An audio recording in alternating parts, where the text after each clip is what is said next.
legacy of Chen Madela. Binigyan mo yung saya by way of all visibility. It's how songs are supposed to be done. It should be telling a story. So pag marinig mo yung kanta, parang ay, kwento mo yan.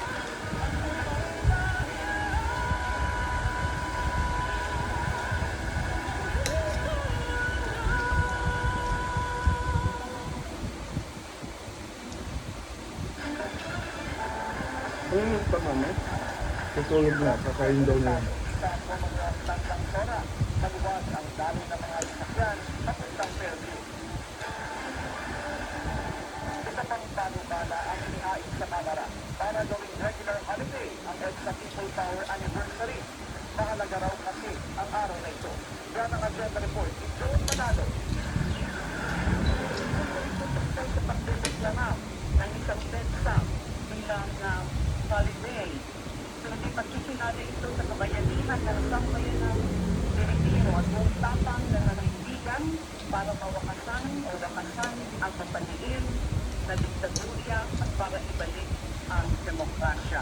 Ganito po inarawan ni MO Cordobas Representative Laila de Lima ang kahalagahan ng pag-alala sa EDSA People Power Revolution na nagpupuntain sa Pagdang Pilipinas bukas sa 40th anniversary nito.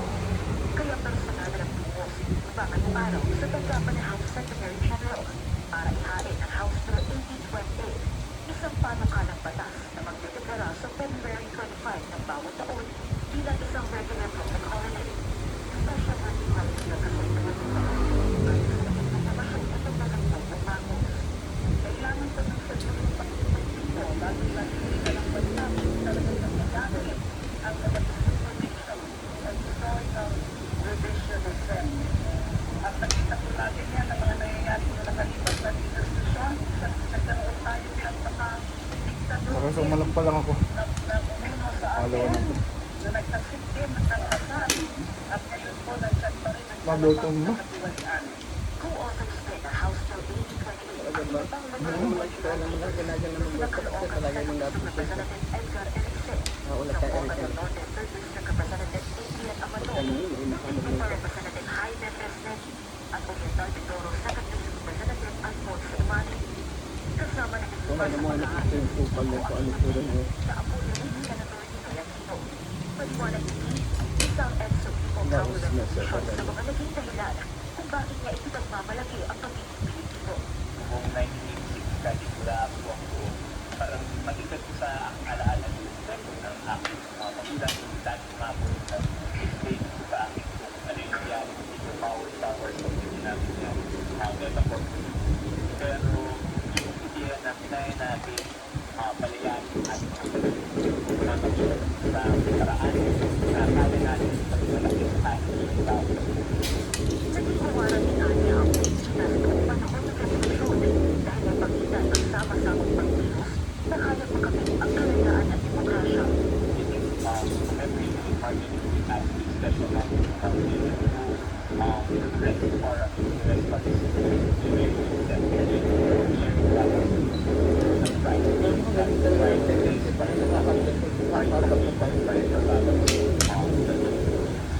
Sana ito ay maging panahon ng self-reflection ang pagkatugan ng EDSA People Power Revolution noon sa kabila ng mga isyu ng action sa pagpapagulo at nahaharap ng bansa.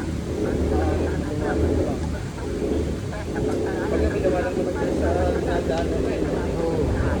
Dumadaan sa kaliwa kasi yung siya.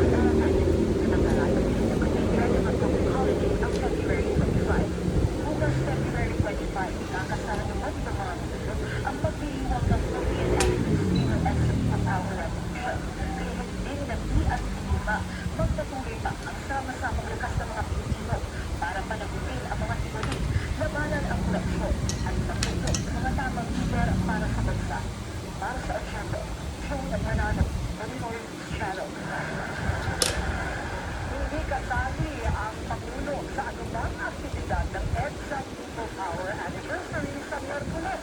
Ayon kay Talas Petas, Yusek Castro, magiging busy yung PBBM sa mga private meeting kaugnay ng government budget. Ayaw lang na masilip yung baho na.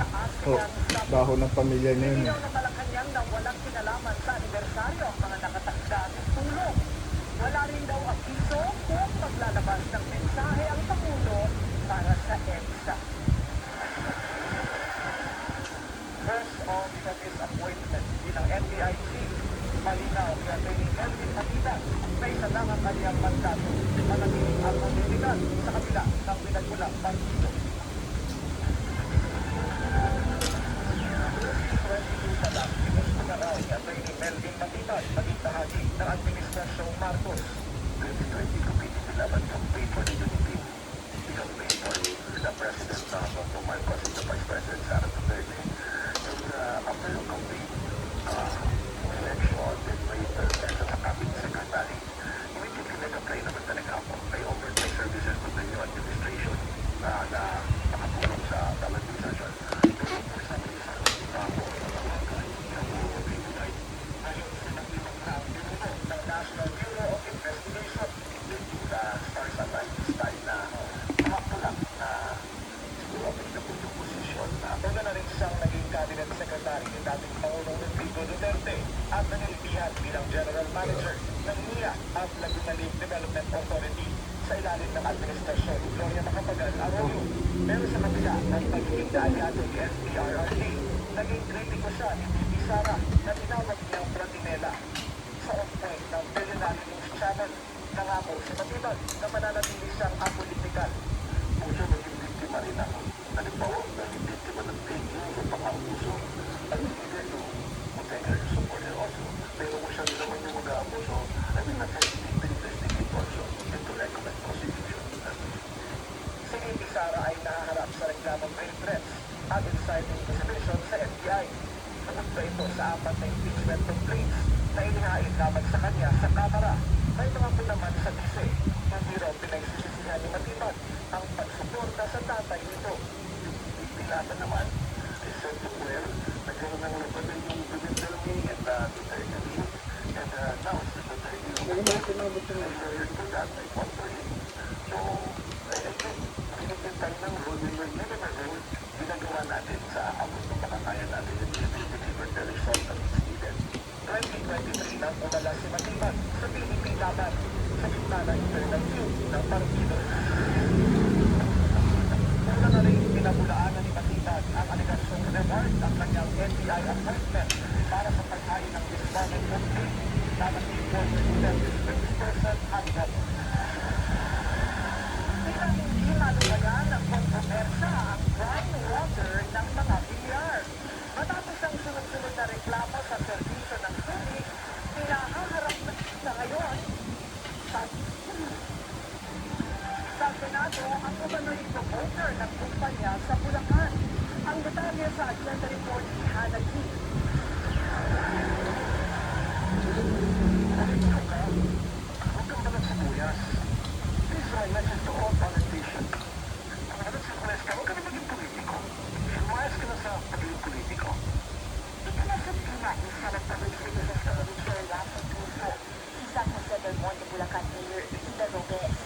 Kinasuhan kasi ng birthday ng isang grupo na iuugnay kay Robes ang naging resource person ng Committee Tulfo noong Kasi pwede pa ba yung tawag? yan ay si Engineer Ethan Kalahati na nagsalaysay sa pagsinili Tulfo patungkol sa mga kaalaman niya sa local water district ng probinsya at maliing tinutula ng serbisyo ng fair water doon. Sa Kapapaihan, country. Naalala ko naman, alam naman namin lahat na connected to sa'yo at ginamit mo para mag-demand na service. para kay Tulfo, kung may mga issue na binabato sa isang Kanin pa ito. politiko, Ayoko na. nararapat lang daw na tanggapin niya ito. Pero sa halip, ginamit daw ni Robes ang grupong click. Dahil sa subpina, kakailanganin ang mag-agree ni Robes sa susunod na pag-ibig para makapagpaliwanag. Handa raw si Tulfo maglaan ng oras para sa kanya. Nakapagpiyansa naman si Kalahati kasunod ng kasong perjury laban sa kanya. Wala pang tugon ang kampo ng mga Robes at click sa Billionaire News Channel. Pero una nang sinabi ni Robes sa mga labi ng panayam na magsasagawa sila ng full at honest audit patungkol sa prime water. Isa ang Bulacan sa mga probinsyang ipinagdag ang mga problema ng prime water pagdating sa serbisyo ito. Kabilang ang shortage at paiba-iba umanong kulay ng tubig. Lagay ko na yung kanin ko dito Sinampay na ng Quezon para may lasa. Corporation, Tycoon Ayoko na pala, wala na ang palang nasabing manok. kumpanya ng mga bilyar. Isinusulong ng Tulfo ang pagbubuo ng Department of Sige ko sa isang manok na rin. Salamat. para i-crispy ang mga Malamang fasting ako. doon Love you, magkakaroon ma. ng community master plan Love you, ma. sa health and monitoring body at zero na nakatoka sa flood control. Adding info, water drives our economy at 42% sa Filipino workforce ay engaged sa water development sectors. Pero nasa 40 million kami daw ang may kakulangan sa water supply. Bahagi na ito ng urgent measures sa Lebang meeting kasama si Pangulong Bongbong Marcos. Para sa agenda, Hannah Chia, Billionaire News Channel.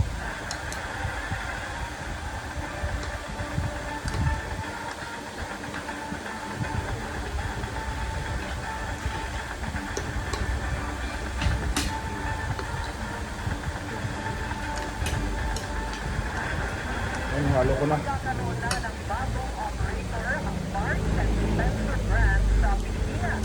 Ayon sa source ng Billionaire.com, naibenta na ito ng Stan Marketing Specialist ng Tantoco family sa MAP Group ng Indonesia.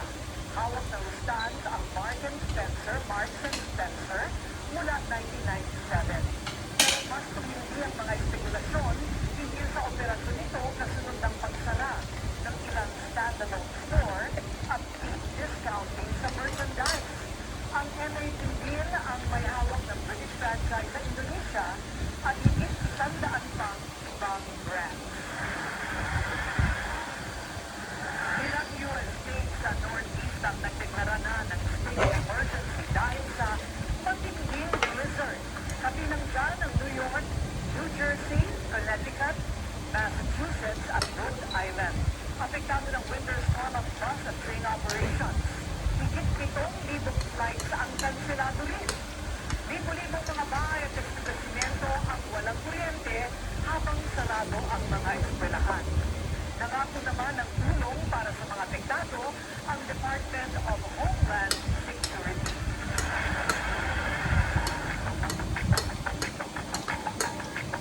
Sa inyo, ano ha?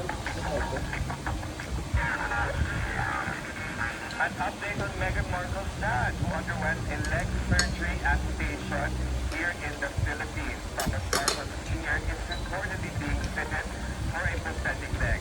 His son was also quoted by the Mirror saying that Thomas is going through physical rehabilitation.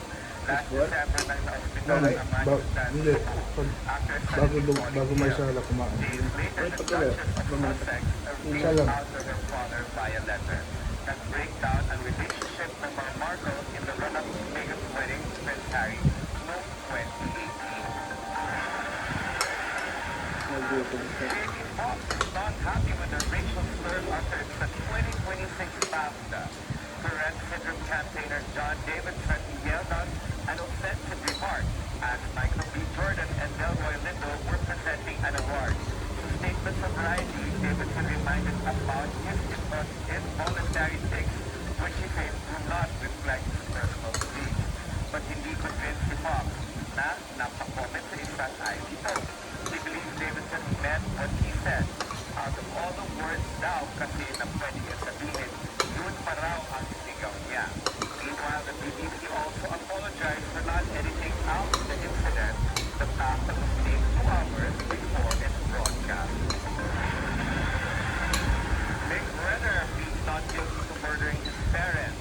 He was finally arraigned until Monday after the proceeding was rescheduled twice.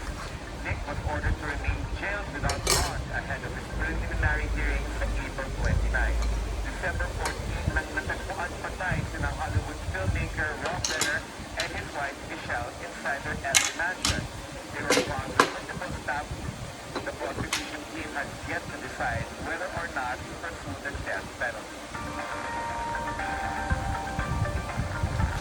Go through a very rigorous process. We will be looking at all